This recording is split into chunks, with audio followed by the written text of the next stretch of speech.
Halleloja.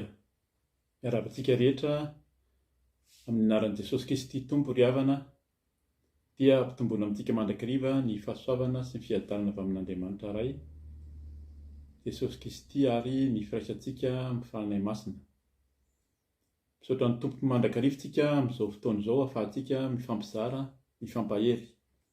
Alohan'ny hitondrantsika mivavaka, ny lohateny dia fomenantsika izany hitondrantsika mivavaka ihany koa mba ny fanahy masina tokoa ny tena hiteny sy ampiteny hanazava ny amin'ny sitrapony amin'izany dia ny hoe fanazavana fo izany, fanazavana tsotra ny hoe inona moa ny hoe ho avy Jesosy Kristy.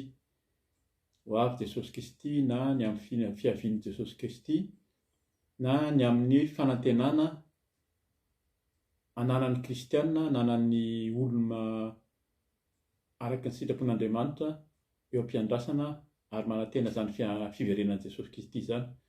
Izay no entintsika mivavaka sy ho zarantsika. Ary hivavaka tsika tompoko.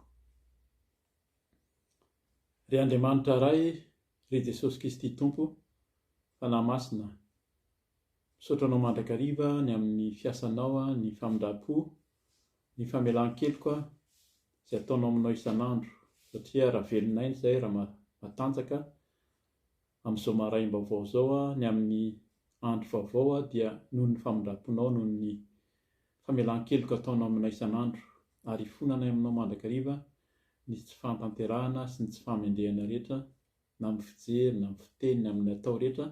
Aoka ianao hamindra fo mandrakariva Tompo, ary indrindra ilay rahan'ny zanakao Jesosy Kristy hanadio anay tsiraray avy, hanadio ny mpanomponao, hanadio ankehitriny raha nambara sy ilaza ny sitraponao. Ka dia mangataka fanenao masina hiteny hanambara, aoka tsisy ambara fa tsy ny sitraponao irery ihany, ary aoka tsisy hoen'ny olona afa-tsy avy aminao ihany koa, dia mitenena mandrakariva araka ny fombanao fa vonin-kena izay Tompo. Halleloja. Amen. Amen. Dia araka izany tokoa ny vavaka ataontsika moa izany sy ny asa atao dia araka ny teny teo amin'ny anaran'i Jesosy Kristy ary ny fanahy masina nangatantsika. Dia araka izay indrindra dia hanazavintsika resahana foana izany hoe ho avy Jesosy, ho avy Jesosy Kristy, ho avy ilay mpamonjy, ho avy ilay Mesia. Hiverina moa izany ho antsika kristianina dia hiverina izy, izany no vakiantsika rehefa avy eo ao amin'ny asan'ny apôstôly toko 9. Misy fiaraha-mivavaka na fiangonana na fa tsy tenenina intsony izany satria fa atao hoe tsy lamaody intsony na ohatran'ny hoe fandaninandro na ohatran'ny hoe tsy amin'izay intsony no ilain'ny olona fa ny endrika ivelany, ny fampanantenana, ny amin'ny fitahiana, ny amin'ny fahasoavana izay faninanana amin'izao tontolo izao izany no resahana matetika. Fa tsika dia mampanantena foana, indrindra tsika izany izay miezaka ao anatin'izany atao hoe fahamasina famarinana izany hoe inona moa izany no fanantenantsika amin'ny fiandrasana ny fiavian'i Jesosy Kristy. Misy ohatra tsotra izany izay no lazaiko eto, ohatra tsotra izay azontsika ampitana ny amin'izany hoe fanantenana ny amin'ny fiavian'i Jesosy Kristy izany. Vakiantsika sady aloha izany ny ao amin'ny asan'ny apôstôly, ny asan'ny apôstôly toko 1:9 ka hatramin'ny 1:10 amin'ny anaran'i Jesosy.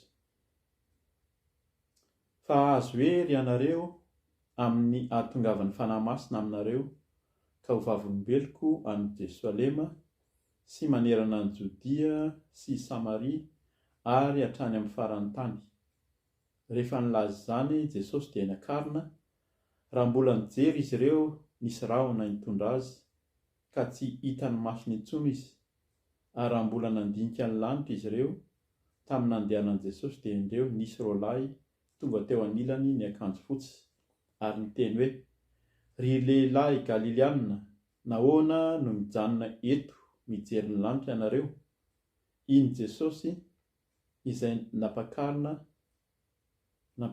niala taminareo any an-danitra iny dia mbola ho avy indray tahaka ny nahitanareo azy niakatra ho any an-danitra. Amen.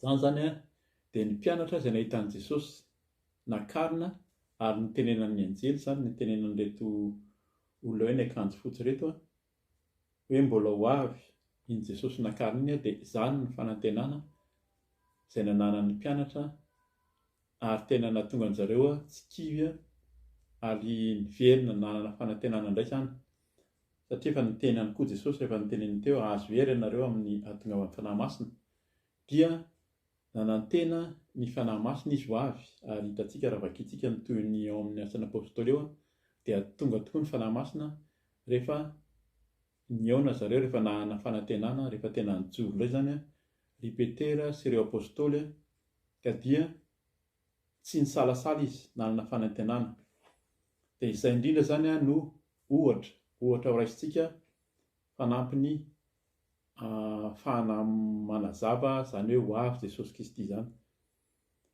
Ny ohatra zany satria matetika tsy azo fanahoana moa zany no ohatran'ny hoe manjavonjavo na ohatran'ny hoe resaka tantara fotsiny fa rehefa tena oharina amin'ny fiainana andavanandro dia tsapantsika hoe ahoana marina moa zany zany fiavian'i Jesosy Kristy zany.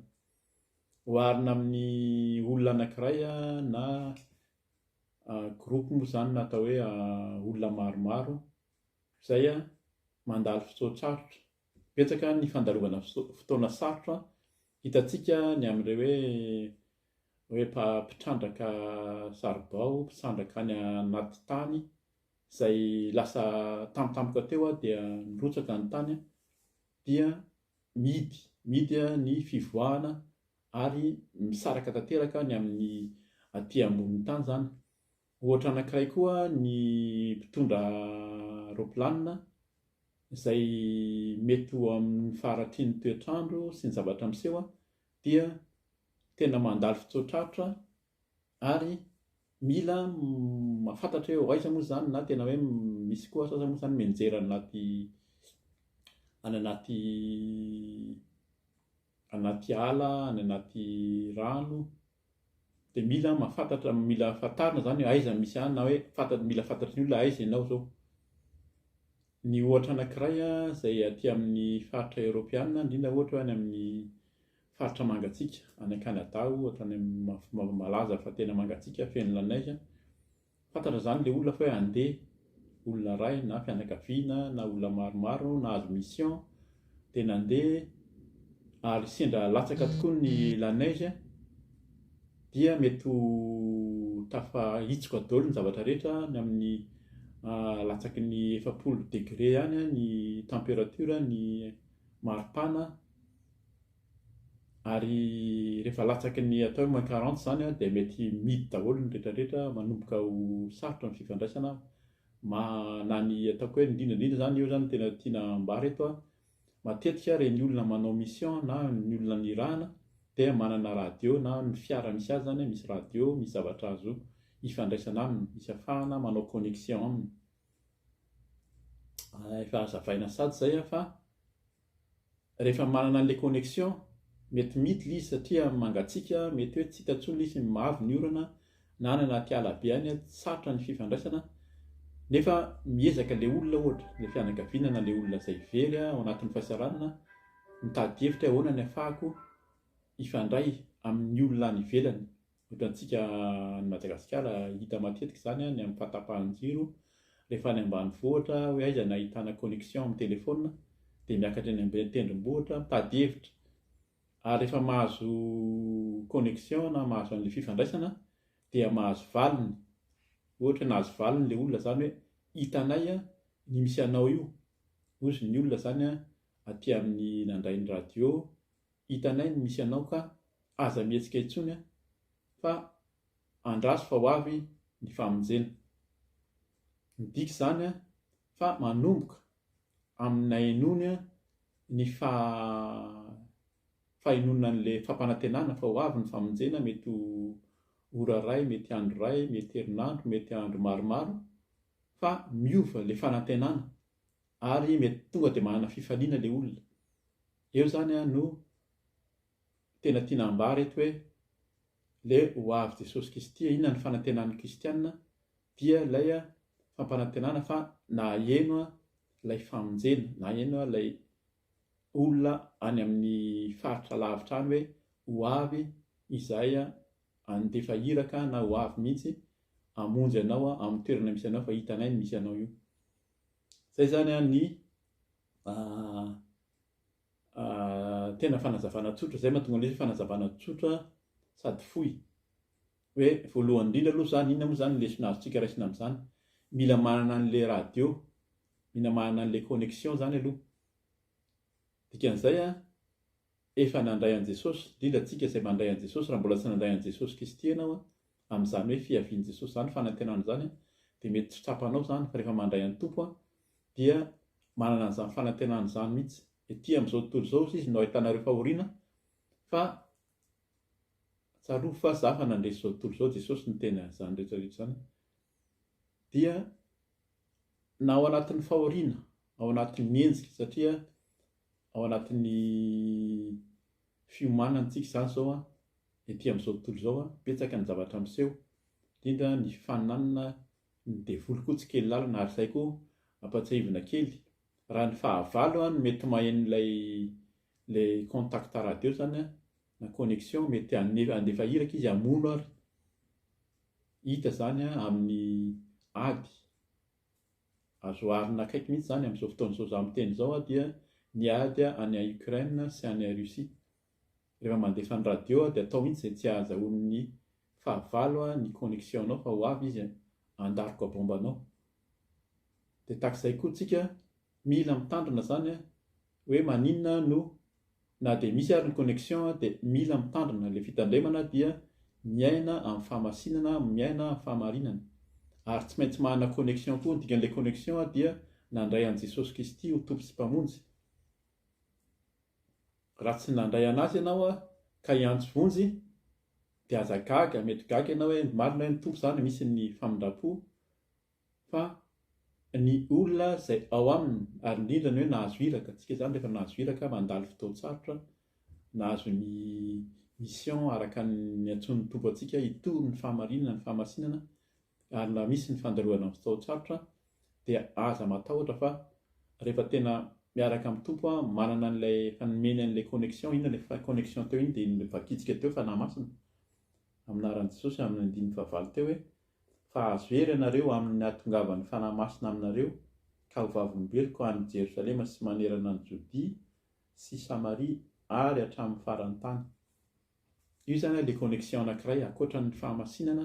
Io fanahy masina io tsy mipetraka amin'ny olona tsy masina. Ho vakitsika zany any amin'ny Apocalypse 12:20 eo ahafantarantsika hoe ahoana marina moa zany ilay connexion. Ka zay zany mila manana connexion aloha.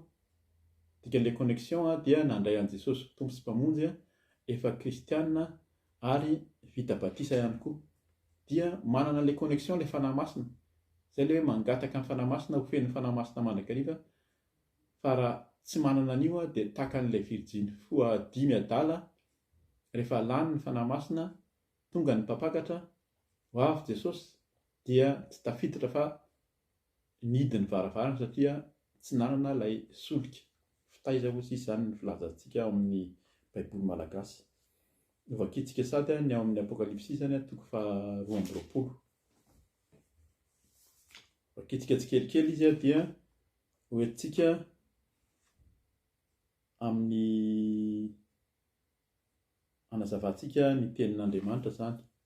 Ny Apocalypse 12:20 sady zany iresantsika momba ny hoe inona moa no lazaina fa maninona tsy maintsy manana an'ilay connexion, le contact, le fifandraisana akaiky.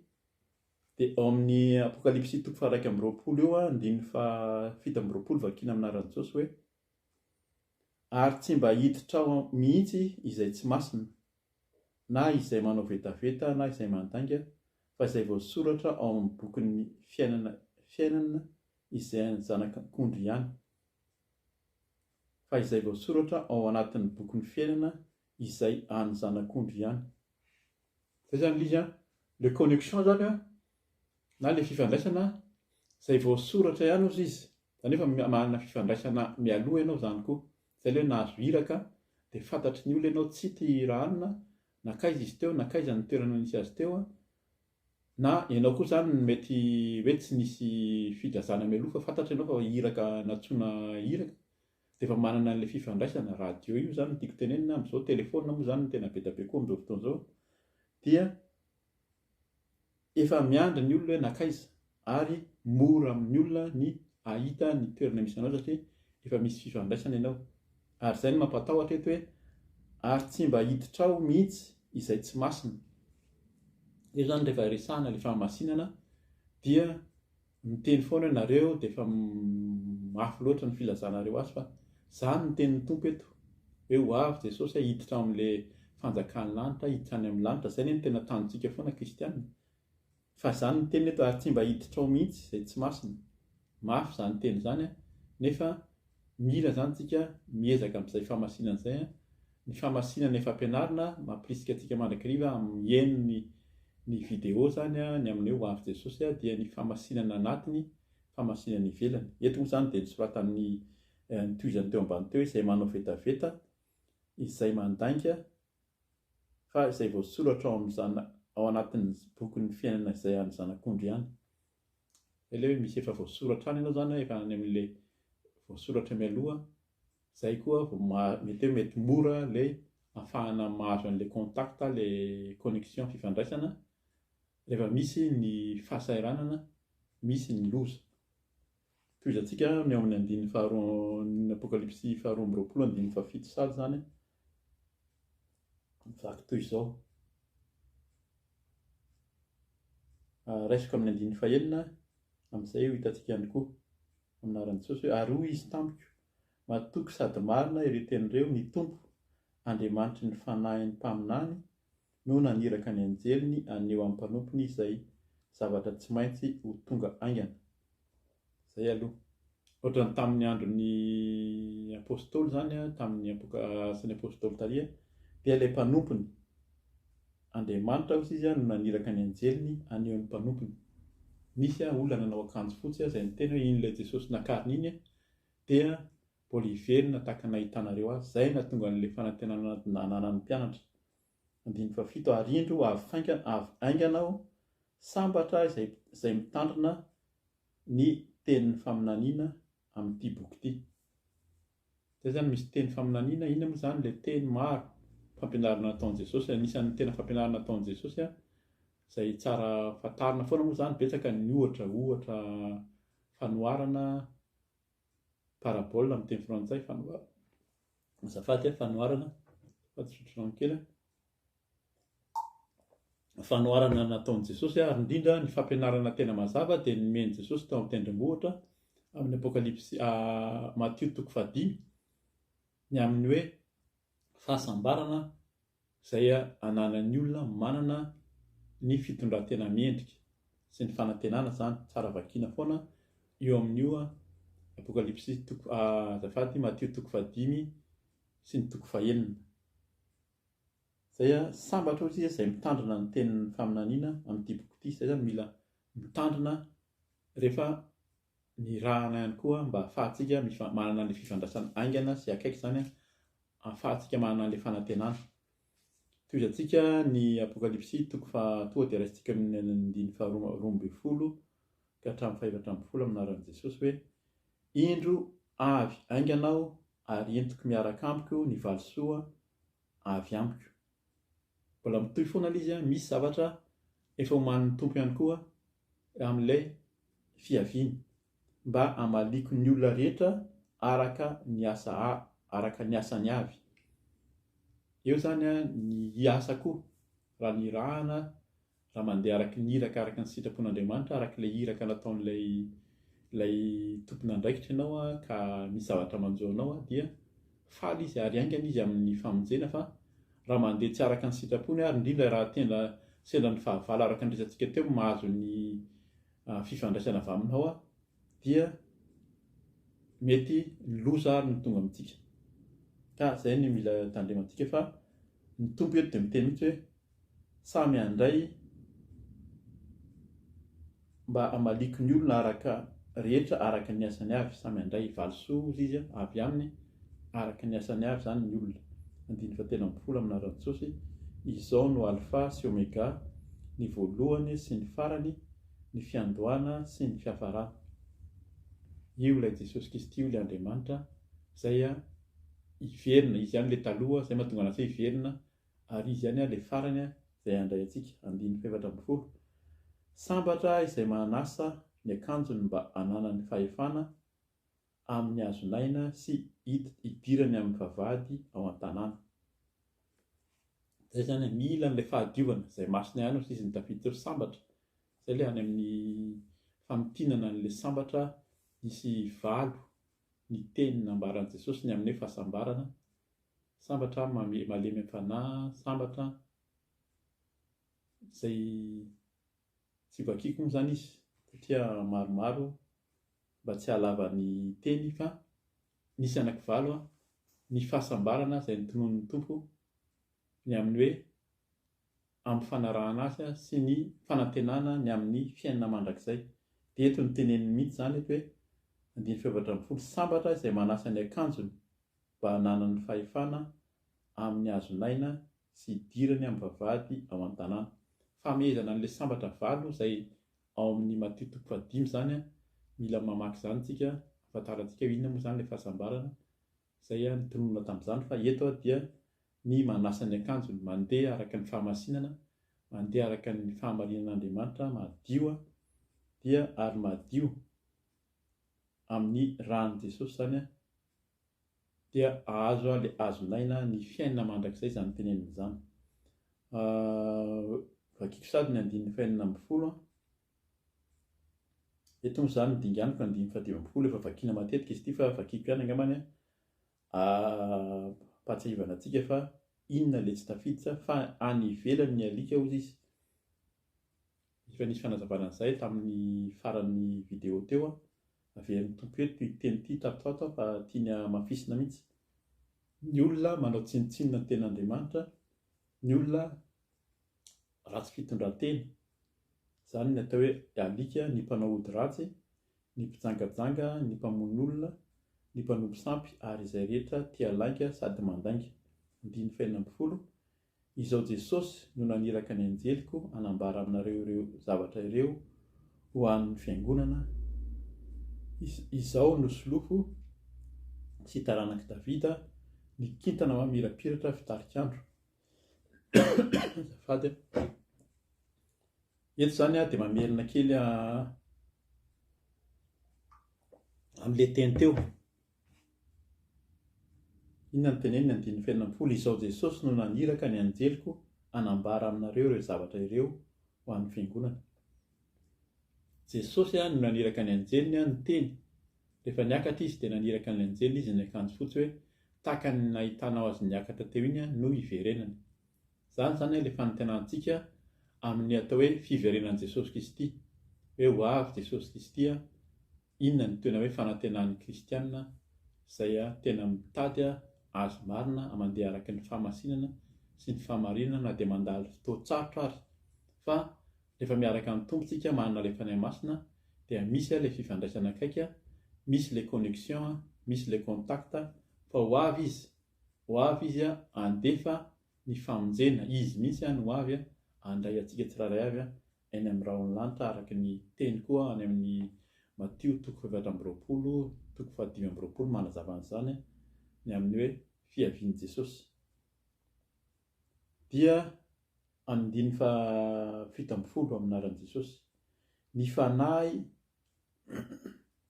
sy ny ampakarina no miteny hoe avia, aoka izay mandeha hiteny hoe avia, ary aoka ho avy izay mangetaeta, ary izay mety dia aoka izy hisotro maimaim-poana amin'ny ranomaina. Zay zany izy, rehefa manana an'ilay fifandraisana akaiky isika, na dia ao anatin'ny fotoan-tsarotra ary araka ilay loza sy zavatra miseho teo zany, ilay ohatra niraisintsika teo amin'ny zava-misy ety amin'izao tontolo izao, dia ao izy miteny hoe ny fanahy sy ny ampakarina no miteny hoe, izay ilay fanahy, resahana foana ilay fanahy, mila manana an'ilay fanahy masina, manana an'ilay fifandraisana ara-panahy zany, dia izay vao miteny hoe avia, aoka izay mandeha hiteny hoe avia. Tsika zany rehefa manana an'ilay fifandraisana akaiky dia miantso, avia, vonjeo Jesosy Zay ilay fanantenana rehefa miantso ny famonjena avy amin'ny tompo dia tonga izy maniraka ny famonjena ary izay ny fifaliantsika. Fa raha tsy mahazo an'ilay valiny dia eo zany no mety very fanantenana na miezaka mety manao ezaka rery izay atao izay ahafahana hamonjena ny tena, fa amin'ny ankapobeny vitsy ny olona tafavoaka ao anatin'ny famonjena ny tenany ihany. Nisy ohatra anankiray izay ao amin'ny vanim-potoana ilazako izao zany tany amin'ny faritra tany Kolombia dia nisy zaza efatra tsy maty tamin'ny fianderan'ny roplanina dia nandeha tao anatin'ny ala tao izy zareo. Nandritra ny 70 andro zareo tsy maty mihitsy fa nandindeha tao, fa hitan'ny olona hoe tsy maty ireo fa nametraka ny zavatra nalehany zany dia hita hoe ireo misy faritra trasy izay napetraka, hitan'ny olona hoe tsy maty ireo fa mandehandeha eto amin'ity toerana ity. Dia tonga ny firenena, ny vahoaka, ny helikoptera, ny famonjena nitady hevitra hamonjena azy ary voavonjy sy velona soamantsara ireo taorian'izany fotoana ela zany. Ka izay hoe tonga ilay famonjena, mety efa nanana fanantenana koa izy satria efa hitany ihany fa nandefasana sakafo izy, nandefasana zavatra maro hoe raha mandalo eto nareo dia raiso ity, eto misy zavatra azonareo aseho, dia izany rehetrarehetra izany. Izay ilay hoe mila manana fanantenana tsika zany fa ho avy ilay Jesosy akantsika fanantenana, fa ety amin'izao tontolo izao no ahitantsika fahoriana ary mandalo izany fotoana ny fahoriana mihitsy izao amin'ny zavatra miseho ankehitriny, fa tsika izay ao anatin'ny famasinana mandeha araka ny sitrapon'Andriamanitra dia manana fanantenana ny amin'ny fiavian'i Jesosy handray antsika fa tiantsika ny tompo. Izay zany ny amin'ny andininy fafito teo vakiako averiko aminaran'i Jesosy hoe ny fanahy sy ny ampakarina no miteny hoe avia, aoka izay mandeha hiteny hoe avia, ary aoka ho avy izay mangetaeta, ary izay mety dia aoka izy hisotro maimam-poana amin'ny ranonaina. Mila mety ihany koa zany tsika, fa raha tsy mety dia tsy hisotro amin'io ranonaina io dia ny fampanantenana sy ny fahasoavana izay omeny tompo. Amara-paranantsika sady dia ny teny ato amin'ny famaranana amin'ny apokalipsy mihitsy no raisintsika zany, 2:20 sy 20 mivaky toy izao aminaran'i Jesosy hoe: hoy izay manambara ireo zavatra ireo, eny avy aingana aho, amen, avia Jesosy tompo, ho amin'ny olona masina rehetra ny fahasoavan'i Jesosy Kristy tompo, amen. Izany ny teny eto amin'ny apokalipsy, ho an'ny olona masina rehetra maninona no napetrany amin'izany, fa tsy hoe ho amin'ny olona rehetra ho an'ny olona rehetra ety ambonin'ny tany fa eto dia namafisy mihitsy hoe ho an'ny olona masina rehetra ny fahasoavan'i Jesosy Kristy tompo, amen. Izay no amporisihana antsika hijanona amin'ny fahamasinana, hitady ny fahamasinana ivelany sy anatiny. Teny mandrakariva zany hoe betsaka ny fijoroana vavolombelona, betsaka ny fampianarana ny amin'ny hoe inona marina, izany hoe fahamasinana anatiny sy ivelany zany ahafahantsika handray sy hanana an'izany fanantenana ny fiavian'i Jesosy zany. Hoy izay manambara ireo zavatra ireo aminaran'i Jesosy, 20, eny avy aingana aho, amen, avia Jesosy tompo, amen. Dia izay ny fanazavana fohy na tsotra ahafahantsika mety mahafantatra kokoa ny hoe ahoana moa ny ilazana hoe resahana foana hoe ho avy Jesosy Kristy, ho avy Jesosy Kristy, fa ny tompo no hanome antsika fanantenana sy hanazava ny saintsika ny amin'izany. Betsaka ny fijoroana vavolombelona, betsaka ny fanazavana hafa zany, fa fohy sady tsotra no hanazavana antsika azy amin'izay teny izay mba hananantsika fanantenana sy hafantarantsika fa ho avy tokoa Jesosy araka ny efa nambarany, voninahitra ho an'Andriamanitra irery ihany ka dia manao velomanao aminaran'i Jesosy Kristy tompo. Raha mbola tsy tonga ny tompo dia mbola ho avy eto tsika ifampiresaka sy fanazavana araka ny tenin'ny tompo sy araka ny tian'ny fanamasina ambara amintsika. Aminaran'i Jesosy Kristy manao velomanao, amen.